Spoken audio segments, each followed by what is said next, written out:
कभी हमारा वजूद इस धरती पर सबसे कमज़ोर और लाचार था। ये कहानी उसी इंसान के वजूद को बचाने की जंग, उसकी अटूट जिद और पत्थरों के एक ऐसे साम्राज्य की है जिसने इतिहास का रुख हमेशा के लिए बदल दिया।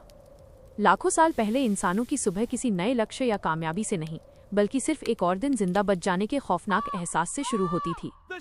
रात भर गुफा के किसी पथरीले और ठंडे अंधेरे कोने में एक दूसरे से चिपक कर बाहर घूम रहे साबरटूथ, लंबे दांतों वाले खूंखार बाघ और भेड़ियों की डरावनी दहाड़े सुनते हुए उनके दिन और रातें कटती थीं। भूख मिटाने के लिए उनके पास कोई खास साधन नहीं थे। वे पेड़ों से गिरे फल, कंदमूल खाते या फिर जंगली जानवरों द्वारा छोड़े गए सड़े गले मांस पर निर्भर थे।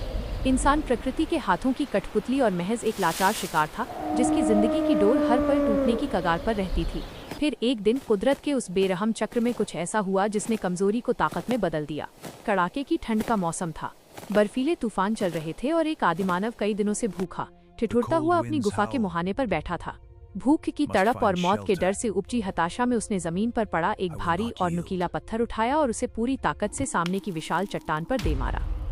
एक तीखी और गूंजती हुई आवाज हुई और पत्थरों के उस भीषण टकराव से एक सुनहरी चमकदार चिंगारी निकली जो हवा में तैरती हुई पास पड़ी सूखी घास और टहनियों पर जा गिरी।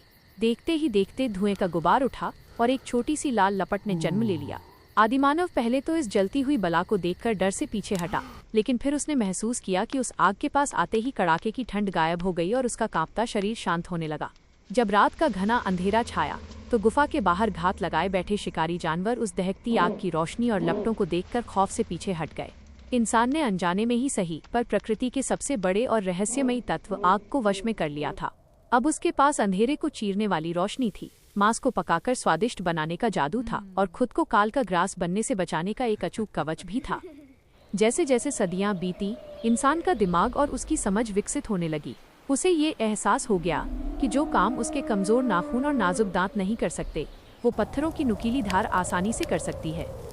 उसने चकमक पत्थरों, फ्लिंट स्टोन्स को आपस में बड़ी चालाकी से ठोक ठोक कर तराशना और उन्हें मनचाहा आकार देना शुरू किया। भारी, बेडौल और भद्दे पत्थरों की जगह अब उसके हाथों में मानव इतिहास का पहला सोची समझी तकनीक से बना हथियार आ गया था, पत्थर की कुल्हाड़ी। अब इंसान सिर्फ छुपकर वार करने वाला डरपोक बंजारा नहीं रह गया था, उसने सामूहिक शक्ति और रणनीति का इस्तेमाल करना सीख लिया था। एक धुंधली और बर्फीली सुबह 10-12 आदिमानवों का एक निडर झुंड एक विशालकाय मैमथ, विशाल ऊनी हाथी को चारों तरफ से घेरे खड़ा था। मैमथ अपनी पूरी ताकत से चिंघाड़ रहा था और धरती कांप रही थी, लेकिन इस बार इंसानों की आंखों में खौफ का साया नहीं, बल्कि एक अजीब सा सस्पेंस और अदम्य हौसला था। इंसान ने अपने तराशे हुए नुकीले पत्थरों को लंबी, मजबूत लकड़ियों के आगे सूखी लताओं से कसकर बांधा और दुनिया के पहले भाले का आविष्कार किया। एक के बाद एक कई भालों ने सनसनाती हवा को चीरा और मैमथ के भारी भरकम शरीर को भेदते चले गए।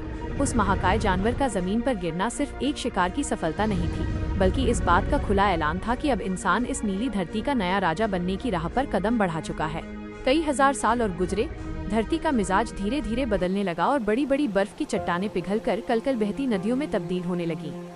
मौसम में गर्माहट आने के कारण अब मैमथ जैसे बड़े जीव लुप्त होने लगे और उनकी जगह बेहद फुर्तीले हिरणों, बारहसिंगों और खरगोशों ने ले ली।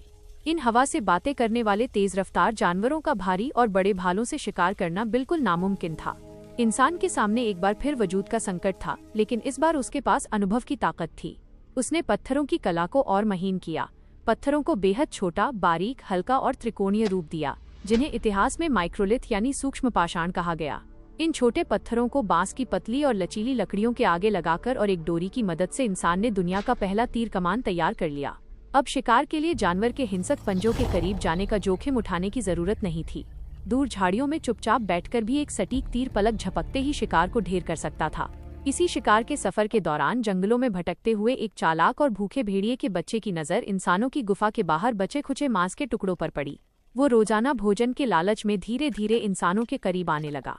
इंसान ने भी भांप लिया कि ये जानवर न सिर्फ वफादार है, बल्कि उसकी सुनने और सूंघने की शक्ति गजब की है, जो रात के सन्नाटे में किसी भी अदृश्य खतरे के आने पर भौंककर पूरी टोली को चौकन्ना कर देती है। यहीं से भेड़िए और इंसान के बीच एक ऐसा गठबंधन हुआ जिसने कुत्ते को जन्म दिया, जो इतिहास में इंसान का पहला और सबसे पक्का वफादार दोस्त बना। इस पूरी गाथा का सबसे हमारे चैनल विरासत को लाइक करें, सब्सक्राइब करें और अपडेट रहने के लिए घंटी का बटन दबाएं।